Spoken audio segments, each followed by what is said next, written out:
When you call someone salty today, you're usually talking about a personality. Stubborn, independent, a little bit gritty. Yeah, that kind of attitude. But if you were standing in St. Andrews Bay in the 1860s, salty wasn't a metaphor at all. It was a physical thing. It was the smell of smoke and brine and Right. just Just sweat. the smell of industry, of survival, really. Exactly. Okay.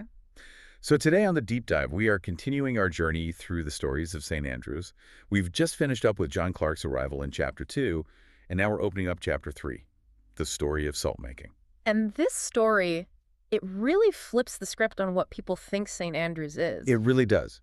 You have to totally erase the picture of the modern marina from your mind. Completely. To get Chapter 3, you have to imagine the mid-1800s as the sources call it a landscape of fire. We're talking pine forests being clear-cut, hundreds of fires burning 24/7. That smoke must have been overpowering. Hmm. And it was all driven by a very basic need. We just take salt for granted. We do.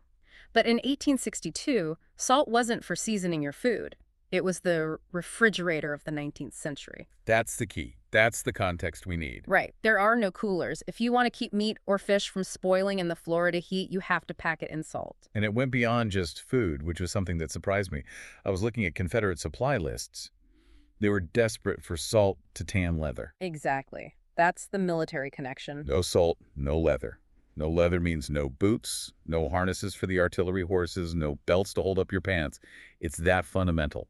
And when the Union blockade cut off the normal supply lines, salt became, they called it white gold. The price shot up to $1 a pound. $1 a pound in the 1860s. Yeah, which is what turned St. Andrews Bay into this frantic industrial zone almost overnight. The scale of it is what I can't get over. The records say up to 2,500 men were working the salt kettles here. 2,500 men, and think about the logistics. Right, the 4,000 wagons, they estimate, were just constantly moving back and forth, hauling the salt up to Alabama and Georgia. It must have been chaos. It was. And the workforce itself is a fascinating part of the story. It wasn't just patriots rushing to help the cause.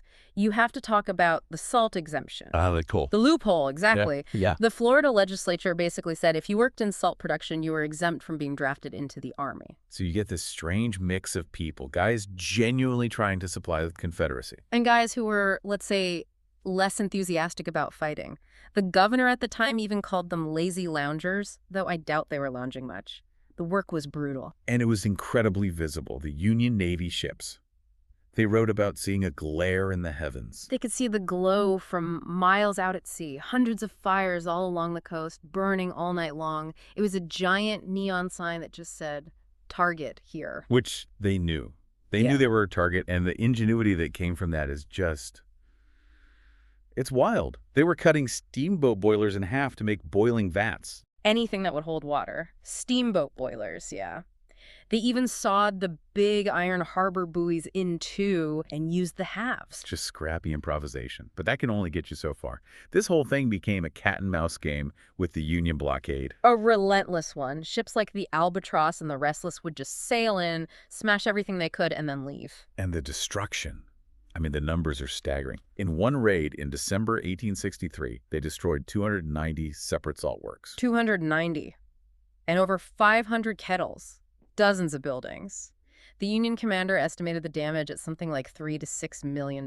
And they didn't just hit the salt works. They burned the town of St. Andrews itself. 32 houses? Just burned it to ash because it was the base of operations. You'd think that would be it.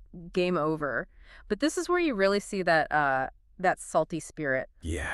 There's one report of a major site getting completely leveled, smashed to pieces, and just 10 days later... 10 days. 10 days later, it was rebuilt and producing 400 bushels of salt a day again. That is just pure stubbornness.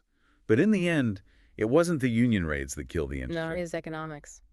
Once the war ended, the ports reopened, it all just vanished. Cheap imported salt just flooded the market. These incredibly inefficient, wood-hungry kettles on the bay just couldn't compete. So you have this massive, loud, fiery industrial city, thousands of people, and it just disappears back into the woods. Makes you wonder what else is still buried under the sand and pines out there. Well, the iron might be gone, but you could argue that attitude survived, that grit, that independence we started with. Maybe it was forged right there in those fires. And that's a wrap for Chapter 3. Next, we'll be moving on to Ware's Wharf and Mercantile. Thanks for listening to The Deep Dive.